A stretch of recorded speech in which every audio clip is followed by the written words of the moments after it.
होनी चाहिए। और इसको इसको भी समझना होगा हमें। वो अभी किसी व्यक्ति ने बड़ा अच्छा कहा था कि पहले ये बात सोचनी चाहिए कि हम करें तो करें, लेकिन करें क्या करें। आज बहुत सा काम हुआ है, शब्दकोश लिखा है, मैं भी उस शब्दकोश था, आप लोगों में से भी बहुत से लोग थे उस जो एडिटोरियल बोर्ड था, और उसमें हजारों शब्द एकत्रित किए हैं, और उस शब्दकोश में 6 डायलेक्ट के हमारे को शब्द इतु, एति, ऐसी ऐसी चीजें एक मूल धातु के साथ मिली है।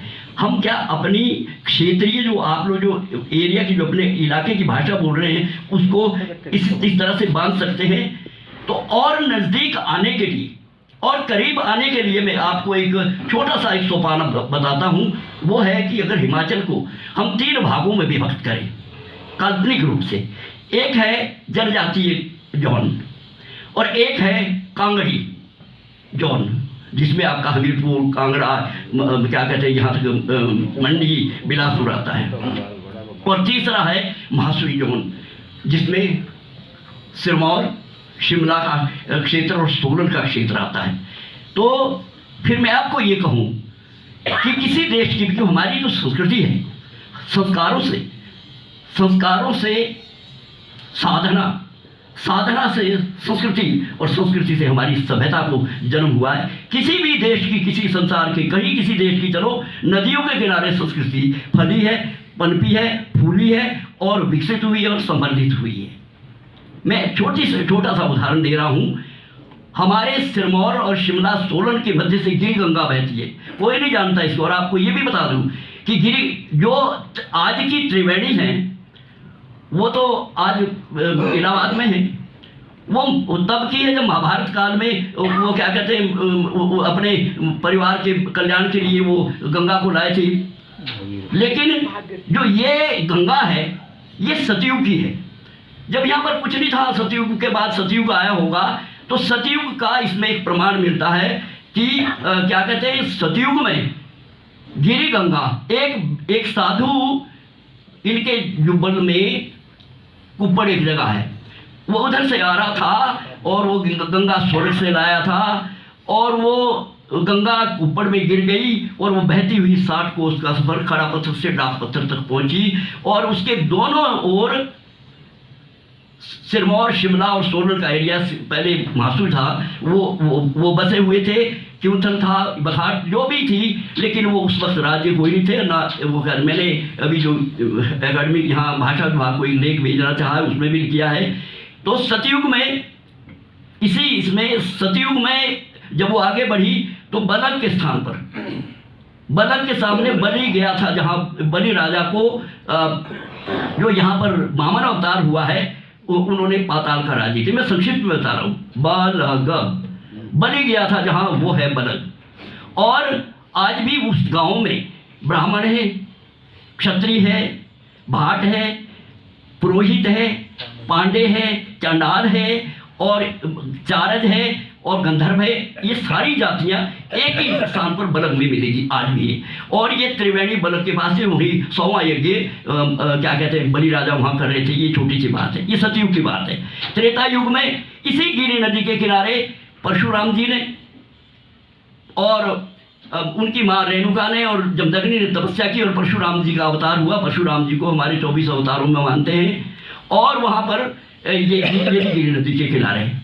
और द्वापर में, यहाँ पर द्वापर में महाभारत काल में कौरव समर्थक 66 और पांडव समर्थक 65 सैनिक वो एक दूसरे का पीछा करते हुए, लड़ते हुए, एक दूसरे का पीछा करते हुए इन वादियों में, दोनों गिरि नदी की फिजाओं में दोनों तरफ बस गए और सदियों तक लड़ते रहे।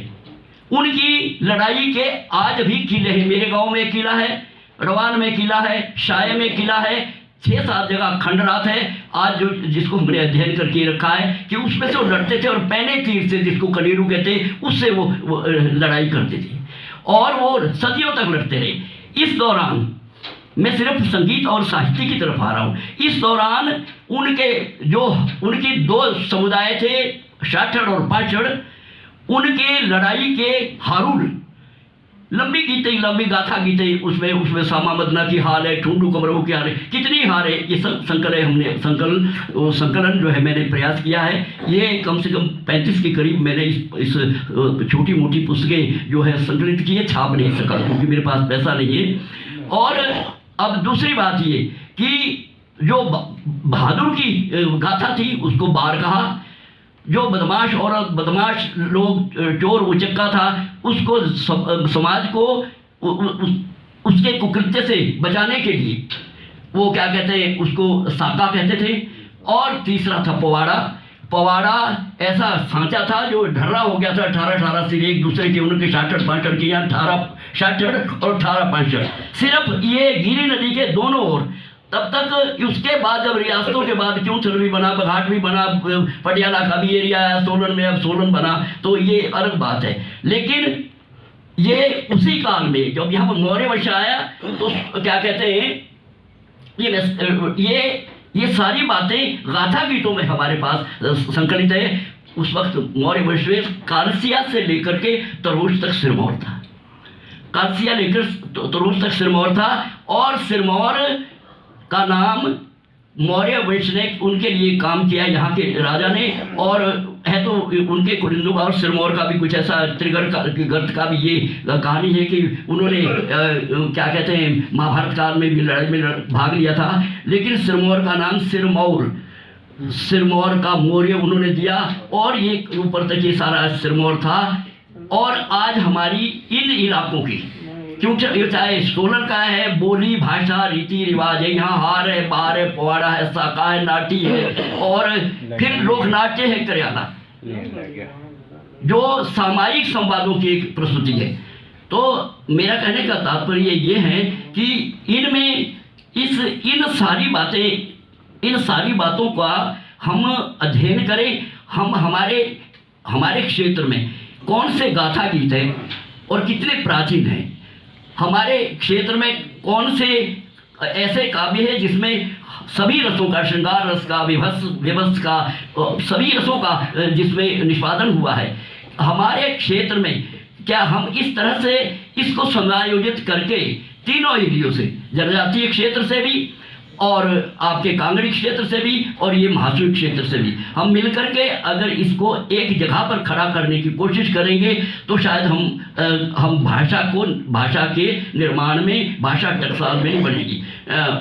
इन्होंने डॉक्टर साहब ने 41 बोलियों का कहा था, लेकिन मुझे अनुभव है 104 बोलियों की बंगला भाषा बनी, और वो 104 बोलियां किस तरीके से समेकित हुई, और उस बोलियों का जो आदमी है वो विश्व का पुरस्कार प्राप्त करता है, उसको नोबेल पुरस्कार मिलता है। ये क्या कारण है?